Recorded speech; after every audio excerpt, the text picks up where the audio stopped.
तो उन वालिदैन को चाहिए उन बेटियों को वहीं दफन कर दे, जैसे पहले लोग दफन कर देते थे, अब यही कर ले। लेकिन अल्लाह ताला से ये दुआ करें किसी के घर बेटी ना पैदा हो।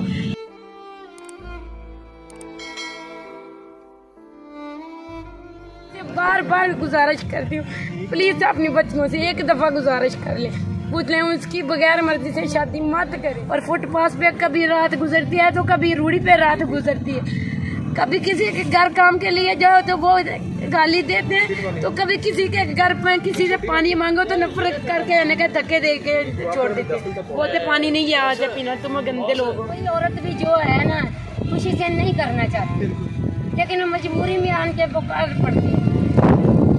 उसकी वजूहत क्या है, कुछ वालिदैन की गलती होती है, कुछ जहाँ काम करती हैं उन घरों में प्रॉब्लम आ जाती है। जाके उन लोगों ने घर बुलाया, घर बुलाने के बाद क्योंकि मुलाजमत उनके यहाँ कर दी, उसने नजायज तल्लुकात बनाने की है कोशिश की, लेकिन इन चीज़ों का नहीं था पता। मैंने खौफजदा होकर उससे घर से निकलने की कोशिश की, यानी कि भागने की कोशिश की, लेकिन भाई ने पीछे से मेरी कमीज पकड़ी हुई यहाँ से फट गई।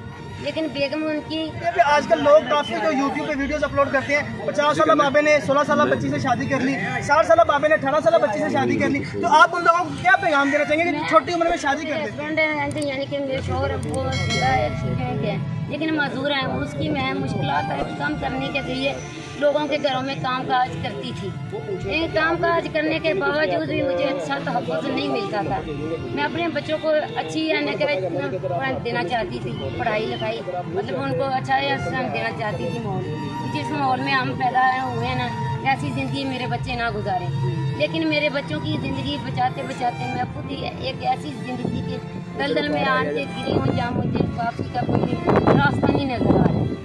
जहाँ मैं पहले काम करती थी, उसकी बेबी जो हमारे उधर गांव में स्कूल की टीचर थी, तो उसके यहाँ काम करने के बावजूद उसकी जो नज़र थी वो गलत थी। लेकिन उन लोगों ने मुझे झूठ बोल के मुझे अपने घर बुलाया, घर बुलाने के बाद क्योंकि मुलाजमत उनके यहाँ कर दी, उसने नजायज तल्लुकात बनाने की है कोशिश की, लेकिन इन चीज़ों का नहीं था पता।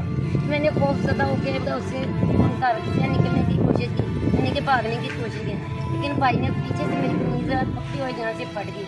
लेकिन बेगम उनकी उधर गई थी, लेकिन वापस आ रही थी, लेकिन खुदा अचानक वो भी आ गई। उसने देखा कि मैंने तो आज इस लड़की को छुट्टी दी थी, आज ये काम पे आई, तो उसके जो हस्बैंड है ना, उसने देखा भी है ना कि मेरी बीवी ऊपर से आ चुकी है, उसने ये झूठा इल्ज़ाम मुझ पर दायर कर दिया कि ये लड़की जो काम वहाँ करती है हमारे यहाँ, आज ये इसकी नीयत अच्छी नहीं थी। जितना भी घर में उसका सामान था ना, मतलब ज्वेलरी वगैरह जो पैसा रकम जो भी थी, उसने मेरे दुपट्टे पे आने का फेंक और बांध दी। बेगम ने अपने शौहर को बचाने के लिए उसने मुझे आने का चोर बरकरार कर दिए।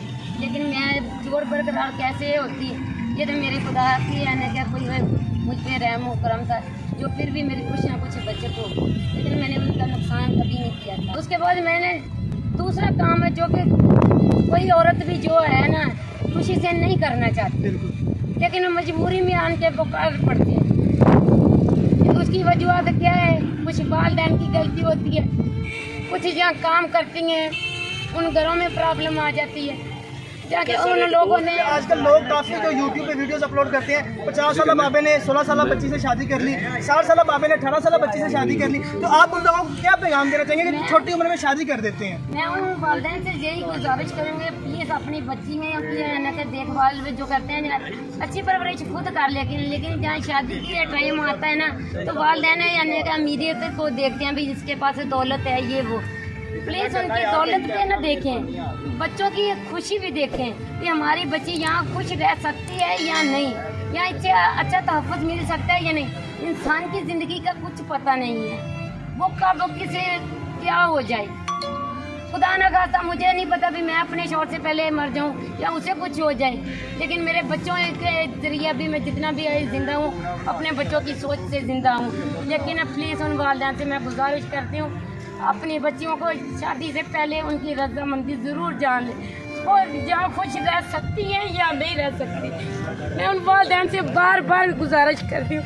प्लीज़ अपनी बच्चियों से एक दफ़ा गुजारिश कर लें, पूछ लें उसकी बगैर मर्जी से शादी मत करें।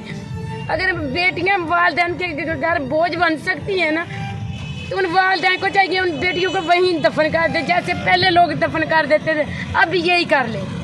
लेकिन अल्लाह ताला से यही दुआ करें किसी के घर बेटी ना पैदा हो, जो बेटी हो तो अल्लाह ताला उसे अपने हाथों मान में रखे या दुनिया से रुखसत कर ले। मैं उन बहन भाइयों से वालिदैन से सबसे यही मेरी गुजारिश है, प्लीज़ अपनी बच्चियों की है न के और बच्चों की सबकी देखभाल करें। जैसे मेरे बच्चे हैं 4 बेटे और 1 बेटी, मैं उनसे मिल नहीं सकती, उनसे दूर हूँ। सिर्फ क्यों ये जो मेरे जिसे काम में मैं मुब्तला हूँ, नशा आवरी में हूँ, मेरे बच्चों का अच्छा फ्यूचर नहीं है, उसकी वजह से आज मैं बाहर हूँ। और फुटपाथ पे कभी रात गुजरती है तो कभी रूढ़ी पे रात गुजरती है। कभी किसी के घर काम के लिए जाओ तो वो गाली देते हैं, तो कभी किसी के घर पर किसी से पानी मांगो तो नफरत करके आने के धक्के दे के छोड़ देते, बोलते पानी नहीं है यहाँ से पीना, तुम गंदे लोग हो। तो नाज़रीन आप इनकी आंखों में देख सकते हैं कि वो किस तरीके से गिड़गिड़ा रही हैं, किस तरीके से रो रही हैं। नाज़रीन आपने इनकी सैड स्टोरी सुनी कि कभी फुटपाथ तो कभी रूढ़ी पे सोने पे आजकल ये मजबूर हो गई हैं। अगर आप में से कोई भी इनकी किसी भी किस्म की कोई हेल्प करना चाह रहे हैं, माली इमदाद करना चाह रहा है, किसी भी किस्म का कोई सपोर्ट करना चाह रहा है, तो आप वीडियो की स्क्रीन पर इनका नंबर देख सकते हैं। इसी के साथ अपने मेज़बान अहमद यासीन को इजाज़त दें। इंशाल्लाह मिलते हैं नेक्स्ट वीडियो में, तब तक के लिए अल्लाह हाफिज़।